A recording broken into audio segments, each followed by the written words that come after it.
The report begins with two words, which I find interesting. This is the very top of the report for those of you that haven't read it, and those two words are, what now? Well, what now indeed? Let's see, there are many choices. I think hand-wringing probably is not the best of them and won't help. Clearly, we need a new approach. Shimon Peres said, if a problem has no solution, it may not be a problem, but a fact that must be coped with. Or as Clay Shirky, my personal guru on the future of news, has said in slightly more colloquial terms, things are going to get a whole lot weirder before they get saner. So, I love Clay Shirky. I was suggesting we have a drinking game, Tom, that anytime you're in a speech, you hear his name evoked so many times, and whenever you hear the name Clay Shirky, you have a shot. And in most conferences, you'll be drunk by the end, for good reason. So anyway, so now what? Now what, indeed? I'm an optimist by nature, and I'm also a realist, so I see only one path, which is to cope with the facts and to embrace the weirdness, or the bizarreness, as my introducer said. And for us, those of us in public media, that means innovating like crazy. Because as bad as things are, as bad as this report makes things seem to be, and I know that, Tom, you're stressing there's hope in all of this, but it was a pretty grim report, you got to admit. But I do believe there's opportunity in chaos. And the wholesale dislocation of the news business, which we're in the midst of right now, gives us license to do things in new ways. So this, right now, is the time for us to adopt new ways of doing things. And that's what I really want to talk about today. That public media may have many, not all, mind you, but many of the answers to the growing information void that this report so painfully describes. Until I joined NPR last year, I was, as was mentioned, I spent my career in commercial media, in cable TV, doing those documentaries that cable TV is no longer doing, in newspapers, in the web, and so the last year has been of a bit of a crash course on the history of public media. And in those informal studies, I've discovered that there are lessons to be drawn from this 40-some-odd-year-old experiment. Lessons that may help us find our way through this weirdness, lessons in innovation. First, just a brief digression for a second, because I don't want you to think I'm being totally self-serving here, saying public media, here I am as the president of NPR, public media is the answer to all the world's ills. I'm not trying to be self-serving, because when I say public media, I'm not just talking about, I certainly include NPR, but I'm not just talking about NPR or PBS or the whole alphabet soup of those traditional broadcast organizations that you know. I'm really, in using the phrase public media, casting a much wider net, what the PEJ report calls the new citizen news sites, although I'm not sure I agree that is the best name for it, because to me, citizen news implies the work of amateurs, when in fact many of these news sites, most of these news sites, in fact, are populated with highly experienced, award-winning professional journalists. I mean, every day we read another one of these new startups popping up, with Jonathan Weber running the new Bay Citizen in San Francisco, Scott Lewis at Voice of San Diego, of course, Paul Steiger and his stellar team of newspaper exiles doing spectacular investigative work at ProPublica, and a certain Frank Sesno, who has launched a really cool web TV partnership with PBS called Planet Forward, yet another traditional news refugee.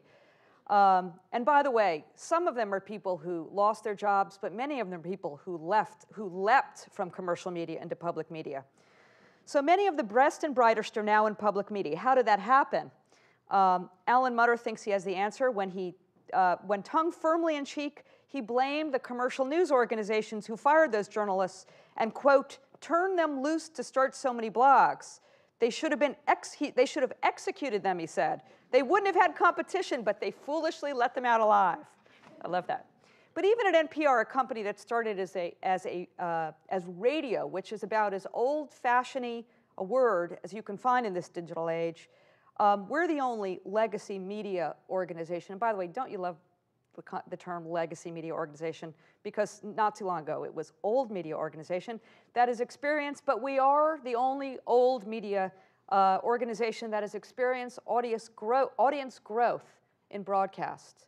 We have over 26 million tuning into NPR programming. If you look at public radio, we've just hit a new record high. The new Arbitron numbers are out. Almost 33 million people tuning in every week to public radio. and the median listening across that 33 million, 4.5 hours a week. But at the same time, in addition to our growth in old-fashioned broadcast radio, which as you can see is still going strong, at the same time, we are being recognized as innovators in digital media. Here's a sign of the times. You may have noticed, careful listeners to NPR may have noticed that our anchors no longer say, "You're listening to NPR, National Public Radio." Now it's simply, "You're listening to NPR, period." Because we represent radio, but so much more than radio. And so this expanded universe of public media, those of us operating without a safety net, are in many ways the ones best positioned to break new ground.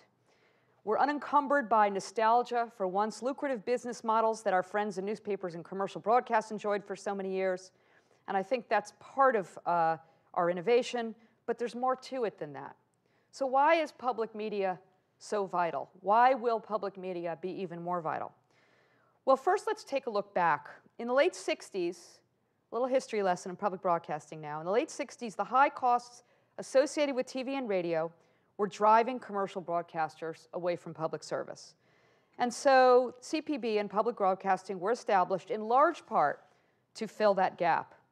As the 1977 Carnegie Commission observed, quote, "Commercial broadcasting's entire output is defined by an imperative need to reach mass audience in order to sell products," end of quote. And it might be added, to satisfy shareholders by returning healthy margins.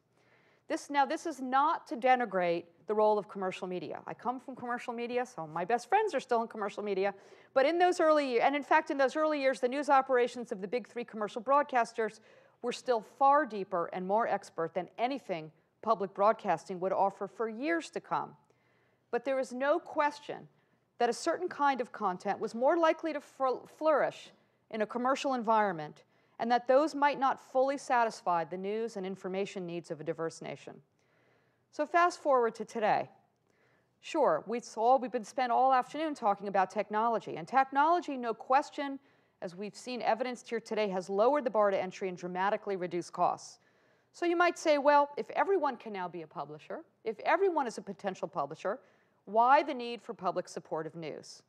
But if you look a little deeper, that same technology that has put the printing press, the new version of the printing press, in the hands of everyone means there are lots and lots and lots of news pages out there. And that drives down the price that advertisers are willing to pay, and it makes it harder for any one entity to amass a large enough audience to attract the big bucks, and harder to defend coverage of the serious stories that do not attract as many eyeballs. This is the very unbundling that Tom Rosenstiel was talking about earlier. And this unbundling of advertising from content has changed the game and has driven commercial news guys and gals even further in the direction, in many cases, of programming an audience that earns the highest possible return. The evidence is everywhere.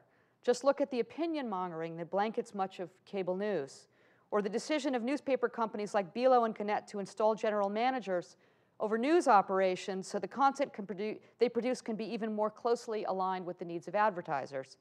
Or the creation of companies like Demand Media, the wildly successful Demand Media, whose sole purpose is to generate mass audience at the lowest possible cost. The fact is, the conditions that created the need for public media are even more necessary and even more present today than they were in 1967. The digital transformation that has so disrupted legacy media, old media, may ultimately yield a more open, transparent, and informed society. And wonderful and innovative, important new commercial startups like the brilliant Daily Beast, like Global Post, and like Jim Brady's new operation, which we call, until you have a name, we will continue to call the Brady thing. Give us a great deal of optimism about commercial media. But in the short run, there's little reason to think that commercial media alone, whether legacy or startup, will be able to make up for the loss of original reporting that we've suffered over the last several years. There's a second natural advantage to public media, and that is a diversified business model. And it may hold greater promise, I believe, than in fact the business models of commercial media. So let's look at those various revenue sources and take them apart, because there's several of them. And it is in those balance, therein lies, I think, the promise of public media. First of all, there's sponsorship, which is the closest thing we have to advertising, but it is not advertising. It is shorter, it's in a much less cluttered environment, and it's a message of support for public media as opposed to a commercial to drive a product. And while it was down and was the most hit by the bad economy, it is not back to historic highs, but it is definitely back up, I think in large part due to brand and to the kind of audiences that NPR and public radio enjoys. It's an uncluttered environment, it's a safe environment. The next revenue stream, membership, that non-mandatory pay model. Interestingly enough, membership is a really interesting thing, which if I ever go back to school, I'm going to write a doctoral thesis on, but I'd have to do a joint degree in psychology, because it's just a fascinating thing that happens when somebody gives you even as little as $5. They feel such a kinship to you. The act of a voluntary donation makes somebody part of the whole. And it is a very, very powerful thing. And the interesting thing about the membership model at NPR, which unfortunately I think, well, depending on your point of view, fortunately or unfortunately makes it very hard to replicate for other news organizations who will often say, oh, well, we're going to try the NPR membership model, is that kind of relationship that people have. It's not just the equivalent of a tip jar that you find on some websites.